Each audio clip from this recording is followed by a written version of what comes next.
come under a period of ignorance, dumbness, and lowered vibration, and that time is now to move. It is past.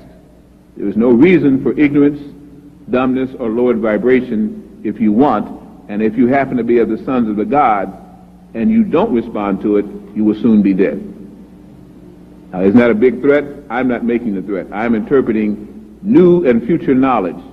As a metaphysician is supposed to, you have to find out whether you can agree with it or not. There is no truth until you decide what truth is, and each person should find that truth out for his or herself.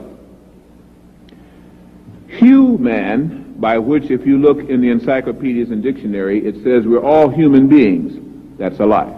We are not all human beings.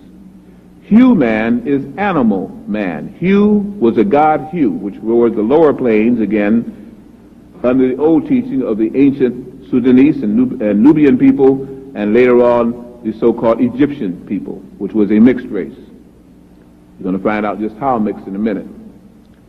Hue-Man did not come from God, or what we call the Creator, but from lords, or which we now call the Lord God, and animals. They were a creation by scientists who we now refer to as Lord gods. And they made Hue-Man by engrafting and changing the animal life at different times as they found it on this planet and from other planets, and dropped them off here. God-man, this is the key, and the ones that had the key to the Sphinx and the pyramid, were from the sons of gods, or which we now refer to as the angels. And they were a cross between mankind and the sons of gods, or the angels. Understand this, in fundamentalist teachings, angels are those spirits who represent the Most High and who fly around with wings and live, whether it's in Herod or some of the lower heavens, and do the biddings of God himself. That is a fundamentalist interpretation. I do not decry a religion. I do not argue religion. I say that is only one interpretation of an angel. The other is those who mastered the angles, those who could bend light rays, those who understood the four pillars of the sacred sign of the swastika, which was not called the swastika, but a whole different name. It mastered those who could understood the four rays of consciousness necessary to exist on the fourth dimension, which Earth was supposed to have been into millions of years ago, but got held back by humans. Now, as humans who are going to begin to die out, and the sons of God must come to the fore, so the angels can return, that awakened person is the one that will now go through changes like you have not seen, as he attempts to throw off the dross, the animal, and come into his own consciousness. Mankind came from the lords of different planets and was soulless and could not reproduce. I repeat the three. Hue-Man, animal man, made from animal species both on this planet and other planets. God-man, the sons of God, and also sometimes interpreting with mankind, a made person again by Lord gods on other planets, and mankind again by strictly the lords of other planets in this one. Obviously, you can begin to see what I'm inferring. This has nothing to do with the Creator, the prime causation, the cosmic universal logoi. This has to do with people who evolve up the ladder, and because of their knowledge of genetics, their knowledge of geography, their knowledge of astrology, their knowledge of astrophysics, when they come to a planet, you treat them like gods.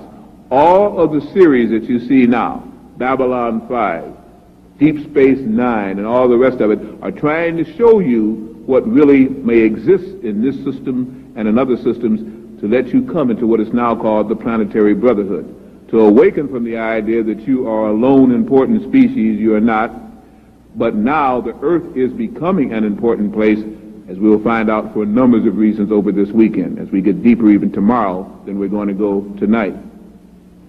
This is to awaken those who are not soulless, but have deep spiritual souls. One of the things that black people have found consistently is that in the face of adversity, they sing. In the face of adversity, they can laugh. In the face of adversity, they come together as a unit. And one thing seems to bother them. They know that they're supposed to worship something. They know that they're supposed to be spiritual entities, but they're not finding the results sometimes strong enough. They have found that in following religions fervently enough, really getting on fire with it, miracles do happen. But down deep, they're not satisfied because they still feel there ought to be a shortcut, and they know that something's there, but it's just not quite right, and daggone it, it frustrates me no end. How many have actually felt like that? Don't lie. If you haven't, you haven't. Most of you do. That's why the churches now, the people are going to the strongest word, the best choir, and the best place where they can also make money and meet good mates, and they're falling away from little churches that just can't make it anymore. Fundamentalism is separating from the advanced spiritual person. Again, I say this, and don't say I came here and talked about the churches and put them down. I'm not. Let each person go to any church they choose. It is their choosing. They will be responsible for their own souls if they have one. I'm saying that there's a difference between a spiritual person and a religious person. A spiritual person does not need a church, for the home and temple of God that they find their souls in is the church, and how they keep it clean and how they keep it out of ignorance and what they do with it shows their manifestation of the God's life. For the other, they need a religious fervor and constantly reminded, because they do not have quite the soul that is arisen to the point where they can again manifest the Creator within them. So they constantly have to remind themselves as a herd come together to give themselves the strength to carry on. That is changing. That's why you're going to find the church being attacked like never before, and leaders in false churches falling like never before, and that's why the Falwells and all the rest of it, and you find them like little animals attacking each other, each one pulling each other down, and the congregation suffering from it. Because man must learn he does not have to go to a church